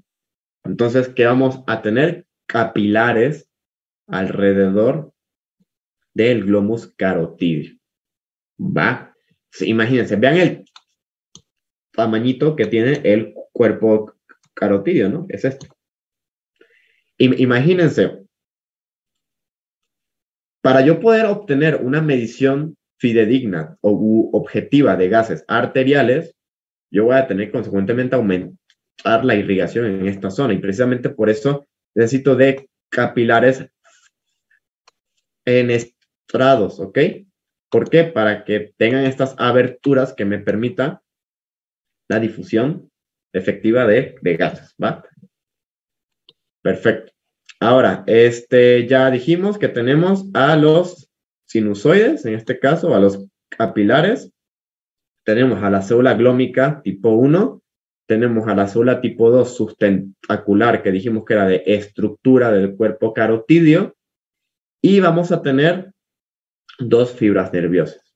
Unas fibras aferentes del nervio glosofaringeo, que si se dan cuenta, hacen sinapsis. Aquí hay una sinapsis, aquí hay otra sinapsis y aquí hay otra sinapsis. Hacen sinapsis con las células glómicas, ¿ok?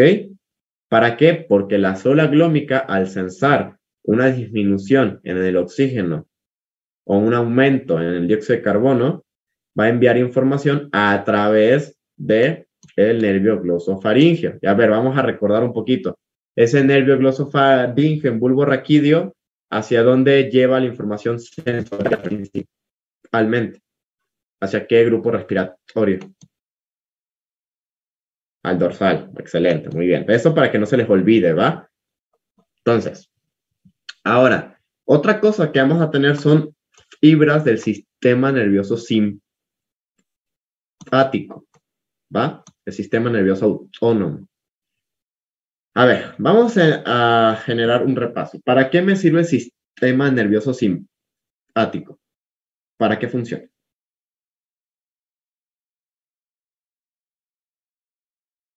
¿Qué es lo que me genera?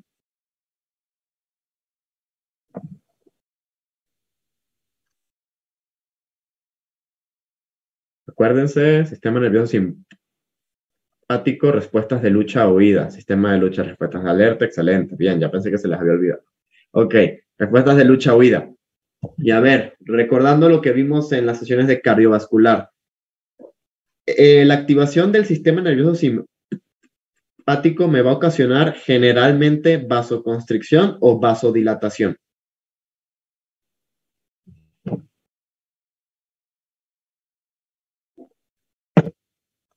Los escucho, vasoconstricción, vasoconstricción, vasoconstricción. Muy bien, exactamente. A ver, y con esa vasoconstricción, ¿yo qué voy a hacer con el flujo sanguíneo aquí? ¿Lo voy a aumentar o lo voy a disminuir? Disminuye el flujo sanguíneo, acá, ¿vale? Ok, me lo disminuye, ¿vale? Entonces, ante una estimulación del sistema nervioso simpático, hay vasoconstricción. Y esa vasoconstricción me va a disminuir el flujo sanguíneo a nivel de cuerpo carotídeo, ¿vale? La célula glómica va a recibir menos sangre, ¿ok? Y al recibir menos sangre, recibe de cierta forma menos cantidad de oxígeno, ¿no? Entonces, a ver, imaginemos, nosotros estamos en una respuesta de lucha o huida. Requerimos en ese momento que nuestra frecuencia respiratoria aumente o disminuya. Aumente, ¿no? Estamos haciendo ejercicio, estamos en una pelea, tenemos que huir de algún lugar, debemos aumentar la frecuencia respiratoria, ¿no? Ok, se activa el sistema nervioso simpático. Ese sistema nervioso simpático va a ocasionar vasoconstricción. Esa vasoconstricción va a disminuir el flujo sanguíneo. Disminuye el flujo sanguíneo de la célula glómica y disminuye la cantidad de oxígeno que llega a la célula glómica. Entonces, ¿qué va a pasar? Si la célula glómica me sensa hipoxemia, el cuerpo va como que a engañar a la célula glómica para que piense que hay hipoxemia, envía la respuesta de retroalimentación y me aumenta la frecuencia respiratoria con eso. ¿Ok? Por eso también el cuerpo carotídeo se encuentra inervado por fibras del sistema nervioso simpático, ¿vale? Precisamente para generar esta respuesta rápida. No hay hipoxemia en el cuerpo, pero como yo necesito aumentar la frecuencia respiratoria por un fenómeno de lucha o huida, pues disminuye el flujo sanguíneo en el cuerpo carotídeo y la célula glómica, la célula receptora, lo va a percibir como una hipoxemia. Va a enviar señales de retroalimentación y me va a aumentar la frecuencia respiratoria como consecuencia. ¿Va? Por eso me sirve esta inervación que tiene el cuerpo carotídeo. ¿Se entendió esto?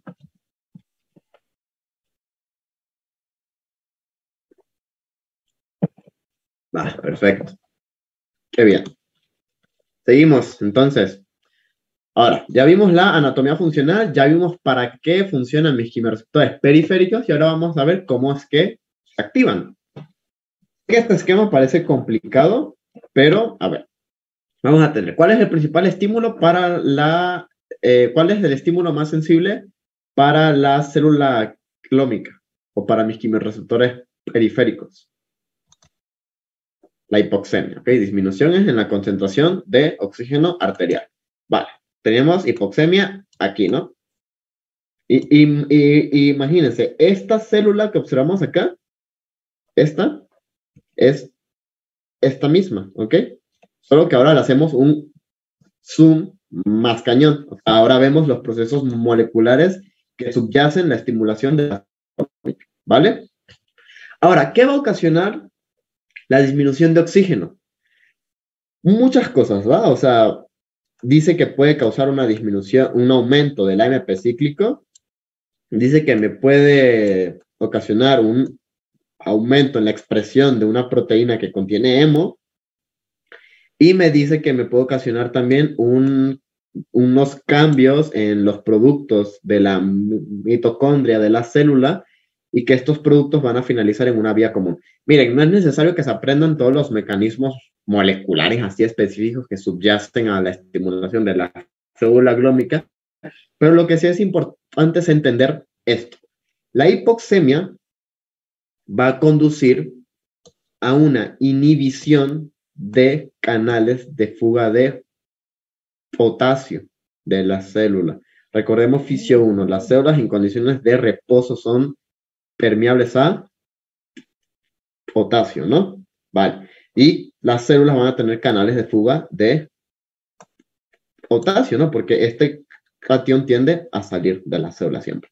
Va, entonces, disminuye el oxígeno y mediante diversos mecanismos van a inhibir la apertura de estos canales de potasio, ¿ok? La salida. ¿Qué otros mecanismos? El aumento del CO2, también el aumento del CO2 difunde dentro de la célula, dentro de la célula hay agua.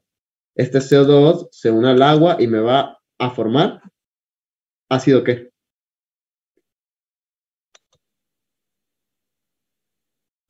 Ácido carbónico, excelente. Entonces, este ácido carbónico se va a disociar y va a terminar conformando bicarbonato e hidrogenio, ¿no? Y el aumento de los hidrogeniones también me disminuye la apertura de mis canales de fuga de potasio, ¿no? Esto ante un aumento del dióxido de carbono, ¿va? Y ahora, ante una disminución del pH, ¿qué va a ocurrir? Pues que el pH disminuido, consecuentemente significa que hay un aumento en los hidrogeniones, ¿no? Estos hidrogeniones van a ingresar a la célula por distintos mecanismos transportadores y el aumento de hidrogeniones o la acidosis intracelular me va también a disminuir la apertura de mis canales de fuga de potasio, ¿no? Al final, todas las vías van a finalizar en la inhibición de este canal. Pobrecito, ¿no? O sea, todo el funcionamiento va a hacer que este se cierre, que no se abra.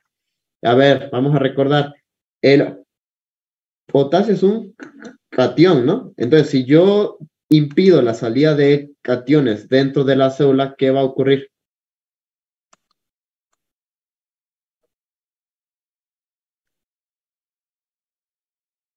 O sea, si yo impido, va a hacer claramente una despolarización de mi célula, ¿no? Porque estoy aumentando la cantidad de cargas positivas que hay dentro. Vale. Esta despolarización va a aumentar el potencial de membrana de mi célula y me va a generar apertura de canales de calcio dependientes de voltaje, ¿vale? ¿A qué les recuerda esto? No se parece mucho a la sinapsis neuromuscular que vieron en Fisio 1, ¿no? Más o menos, ¿no? Con una despolarización genera apertura de canales de calcio, voltaje dependientes. Y a ver, ¿para qué me sirve el calcio en las sinapsis? Si se acuerdan.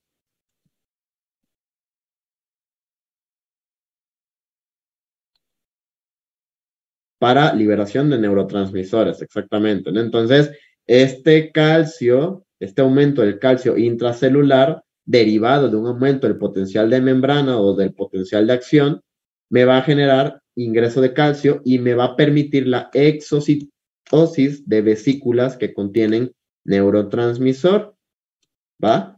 Y estos neurotransmisores van a actuar sobre ¿cuál fibra? La fibra aferente del nervio glosofaríngeo. ¿Ok? ¿Cuál es el neurotransmisor principal? La dopamina, ¿vale? Se dice que es el principal neurotransmisor que se libera. Hay otros, pero el principal que funciona aquí es la dopamina, ¿vale? Entonces, ya vimos mecanismos, hay mecanismos antihipoxemia, mecanismos antihipercapnia y mecanismos antiacidosis que finalmente van a concluir el cierre de canales de potasio de fuga, despolarización, ingreso de calcio y exocitosis de dopamina que estimula la fibra aferente del nervio glosofaríngeo.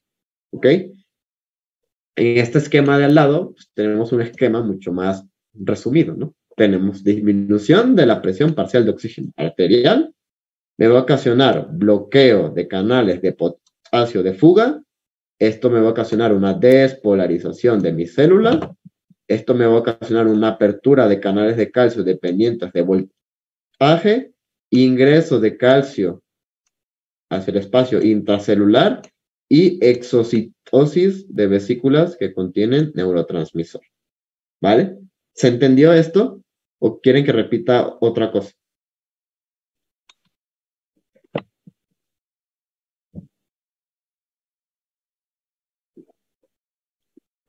¿Todo bien?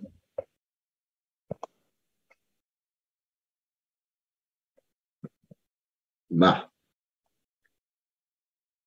excelente. Ahora, ya vimos los quimiorreceptores periféricos, ¿no? Ahora vamos con los quimiorreceptores centrales, ¿ok? Estos quimiorreceptores centrales, dijimos, se van a encontrar en bulbo raquídeo, ¿ok? Y van a ser sensibles a la hipercapnia arterial. ¿A qué me refiero con hipercapnia? A ver. Hipercapnia se refiere a aumento en las concentraciones de la presión parcial de CO2 arterial. Exactamente. A ver, vamos a tener algo aquí curioso, ¿no? Estos quimiorreceptores van a participar principalmente en acidosis respiratoria. A ver, ¿por qué creen que en acidosis respiratoria? Porque hay un aumento en la presión parcial de CO2, exactamente, muy bien. Entonces, si son sensibles a la hipercapnia arterial, van a ser predominantemente participativos en lo que es la acidosis respiratoria. En lo opuesto a los quimiorreceptores periféricos, que dijimos que eran más sensibles ¿a la qué? Hipoxemia. Muy bien, excelente. Entonces, ahora, ¿qué va a suceder aquí? Vamos a tener que el bulbo raquídeo va a estar irrigado, pero también recordemos que el sistema nervioso central tiene una barrera, que es la barrera hematoencefálica. ¿Ok? En esa barrera no va a cruzar cualquier componente, va a cruzar principalmente sustancias o moléculas solubles. ¿Cuáles son sustancias solubles? Los gases arteriales, el dióxido de carbono y el oxígeno. ¿Ok? Vale, entonces, ante un aumento en la presión parcial de oxígeno, perdón, de dióxido de carbono, yo voy a tener que este dióxido de carbono va a difundir hacia dentro a través de la barrera hematoencefálica. Y esa barrera hematoencefálica, ¿qué tiene? Dentro del sistema nervioso tiene líquido cefalorraquídeo, ¿no? Este líquido cefalorraquídeo está compuesto por agua. Y si el dióxido de carbono se combina con agua por acción de una enzima, obtenemos. ¿Qué obtenemos? Ácido carbónico. Muy bien. Y este ácido carbónico se disocia en hidrogeniones y en bicarbonato. A ver, lo que verdaderamente me va a estimular a mis quimiorreceptores centrales va a ser la disminución del pH local, o la disminución del pH en el líquido cefalorraquídeo. ¿Ok? Sí, va a ser sensible a un aumento en la presión parcial de CO2 arterial, o sea, en los vasos sanguíneos, en la sangre. ¿Por qué? Porque una acidosis arterial no va a poder ser sensible. ¿Por qué? Porque los hidrogeniones, como se observa aquí, no cruzan la barrera hematoencefálica, pero el dióxido de carbono sí. Pero el dióxido de carbono en el líquido cefalorraquídeo se va a terminar convirtiendo en ácido carbónico y disociando en bicarbonato e hidrogeniones. Y estos hidrogeniones van a estimular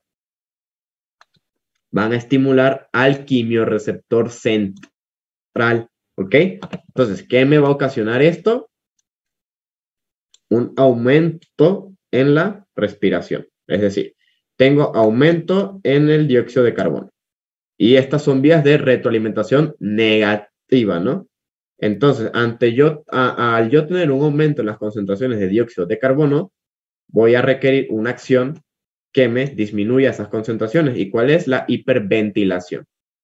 Sí, vamos a tener un aumento en las concentraciones del oxígeno arterial y una disminución del dióxido de carbono arterial derivado de la hiperventilación por acción del quimiorreceptor central, ¿ok? Y esto me va a generar menor concentración parcial de CO2, o sea, es una vía de retroalimentación negativa, ¿ok? ¿Se entendió esto? ¿O fue mucho? ¿Se entendió, no? Espero que sí.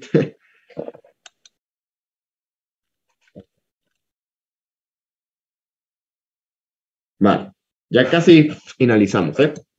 Ya casi. Ok, continuamos.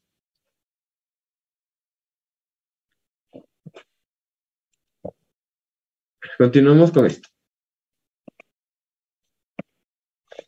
Vamos a tener ahora regulación. A ver, alguien me dijo que no se entendió, creo que Diana, ¿con qué tienes dudas específicamente?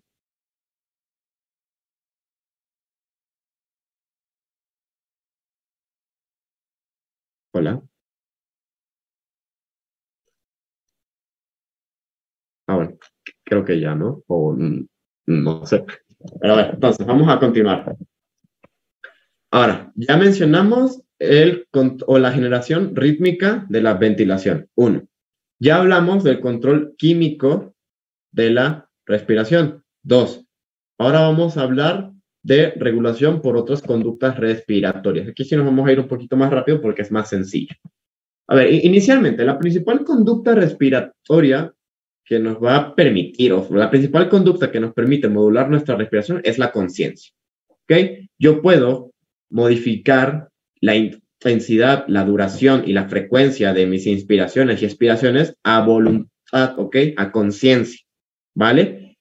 Sin embargo, también emociones y diversas estructuras superiores del sistema nervioso me van a poder modular esa respuesta respiratoria, ¿vale? Pero bueno, tenemos que, la principal conducta va a ser la conciencia, ¿ok? Nosotros de forma consciente podemos modificar la respiración.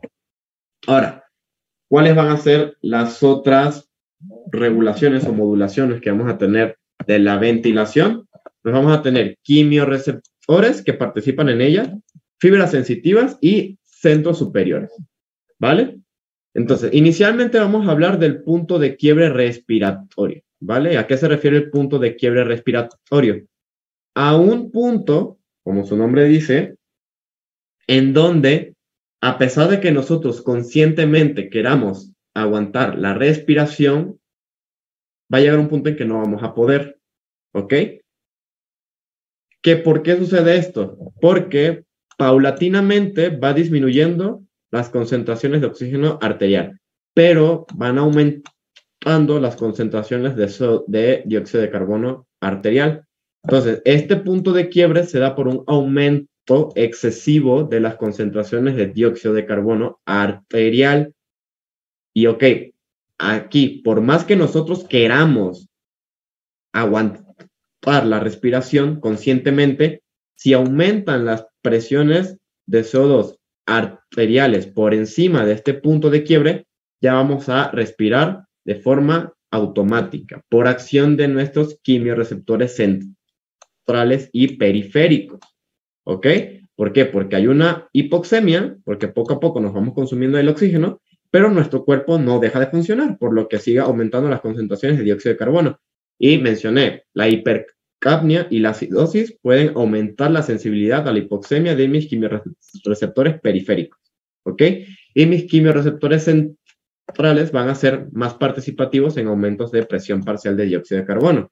Entonces, claro, si ambos quimioreceptores están funcionando al mismo tiempo y me están enviando varios impulsos, ¿qué va a suceder? Que la conciencia no va a poder con la acción que tienen los quimioreceptores sobre nuestros centros respiratorios. ¿Vale? Ahora, ¿cómo podemos nosotros alargar este punto de quiebre?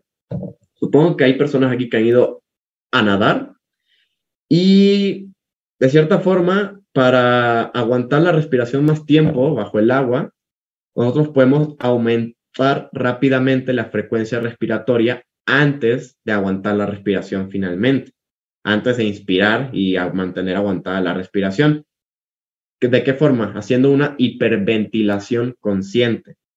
¿Qué sucede cuando hiperventilamos? Pues que aumentamos las concentraciones de oxígeno y disminuimos las concentraciones de CO2, es decir, nos inducimos en un estado de alcalosis respiratoria consciente. ¿Ok? Entonces, si inducimos un estado de alcalosis, este punto de quiebre se va a alargar. ¿Por qué? Porque las concentraciones parciales de CO2 ya van a estar disminuidas, entonces vamos a poder aguantar más tiempo la respiración. ¿Ok? Esto es un ejemplo. Ahora, vamos con otros ejemplos. Voy, un momento.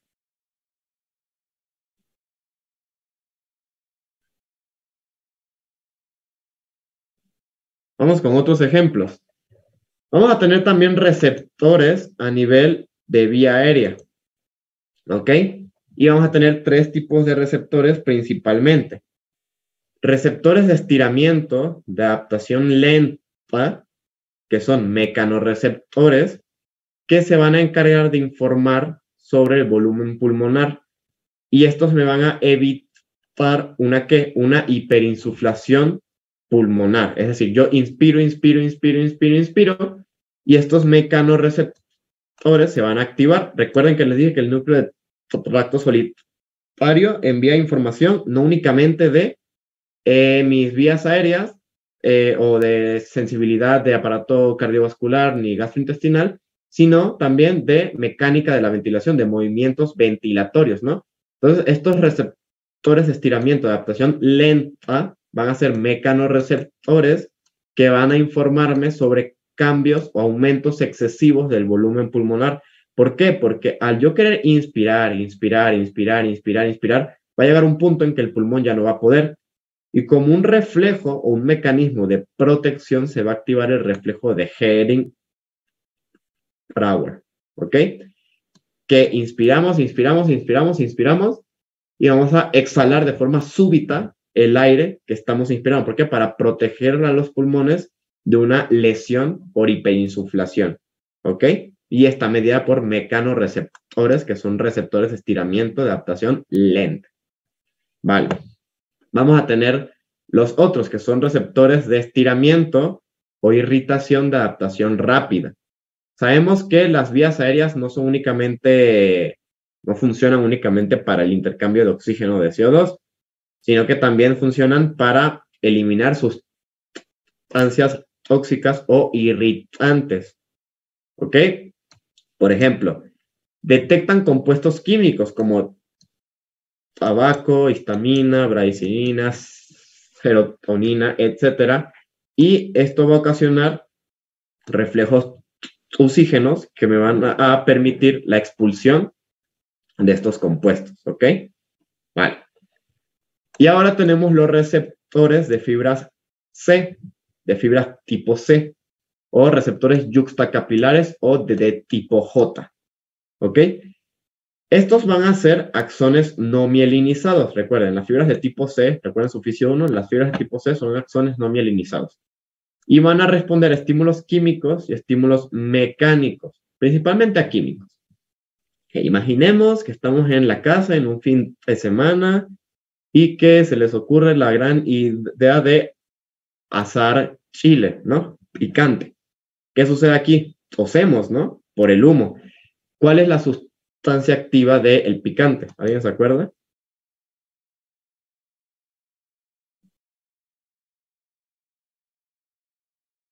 La capsaicina, exactamente, ¿no?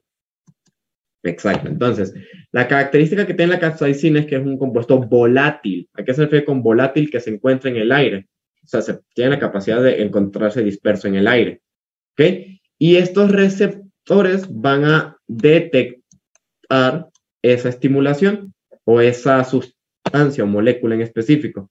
Y me van a ocasionar una respuesta que es la triada de respiración rápida, que consta de broncoconstricción, un aumento en la secreción de moco y una respiración rápida y superficial. La broncoconstricción, ¿por qué? Porque si yo disminuyo el radio de mi vía aérea, voy a aumentar la turbulencia del flujo de aire. Al aumentar la turbulencia, puedo dispersar estas moléculas de mi vía aérea. ¿Ok? 1. El aumento de secreción de moco, ¿para qué? Para que esas sustancias se depositen en el moco y se expulsen posteriormente. Y la respiración rápida y superficial. A ver, recordando, cuando nosotros tosemos, no únicamente hacemos esto, sino que inspiramos rápidamente y de forma superficial, así como que, y después es que hacemos el reflejo oxígeno, ¿ok? Precisamente por eso, para poder expulsar esa sustancia, ¿vale? Y bueno, como esquema integrador y como conclusión, vamos a tener que nuestra ventilación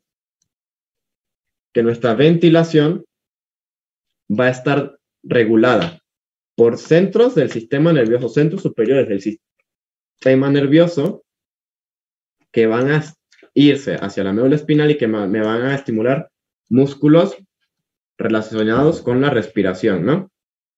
Vale. Tenemos también que vamos a tener mecanismos de retroalimentación del tórax o de los movimientos de los músculos de la pared torácica, que me permitirán también modular la respuesta respiratoria a distintos estímulos, que es lo que acabamos de ver a continuación, ¿vale? También que vamos a tener que los cambios en la presión de gases arteriales me va a estimular quimiorreceptores, y estos quimiorreceptores a mis generadores centrales de patrones respiratorios para generar ¿qué? Cambios en las respuestas ventilatorias, ¿ok? Y de igual forma, en una integración sensorial en la pared torácica y vías aéreas, me va a generar una integración sensorial que me va a también generar cambios en los generadores centrales de patrones respiratorios para modular mi ventilación ante situaciones específicas, para generarme una eupnea, ¿ok? Vale. Entonces, esto es lo que debemos tomar en cuenta al momento de hablar de regulación de la respiración, y tenemos ciertas situaciones en las que esto se puede ver alterada. Por ejemplo, en la respiración de Kussmaul. La respiración de Kussmaul es una respiración profunda y rápida dada en pacientes con diabetes mellitus por cetoacidosis diabética, que es lo que va a haber una acidosis metabólica. Acidosis, disminución del pH, quimiorreceptores periféricos, que va a ocasionar aumento en la profundidad y en las frecuencias de la respiración. O sea, son respiraciones características de pacientes diabéticos descompensados. Una correlación clínica, ¿por qué? Por cetoacidosis. ¿Y por qué la acidosis? Por activación de mis quimiorreceptores, ¿no? Pero lo normal es que mediante el buen funcionamiento de todos estos componentes tengamos mi ritmo respiratorio normal o mi eupnea. ¿Ok? Ahora, como conclusión, tenemos que la función respiratoria va a depender de la interacción armoniosa de componentes rítmicos, ya vimos, nuestros grupos respiratorios, sensitivos, nuestros quimiorreceptores y mecanorreceptores en el tórax, y elementos provenientes de regiones superiores encefálicas. Recordemos, la conciencia y las emociones también van a poder modular mi frecuencia respiratoria para lograr una adecuación ante distintas situaciones o acciones específicas. Ya me estoy consumiendo muchísimo el tiempo de la otra sesión y creo que sería todo de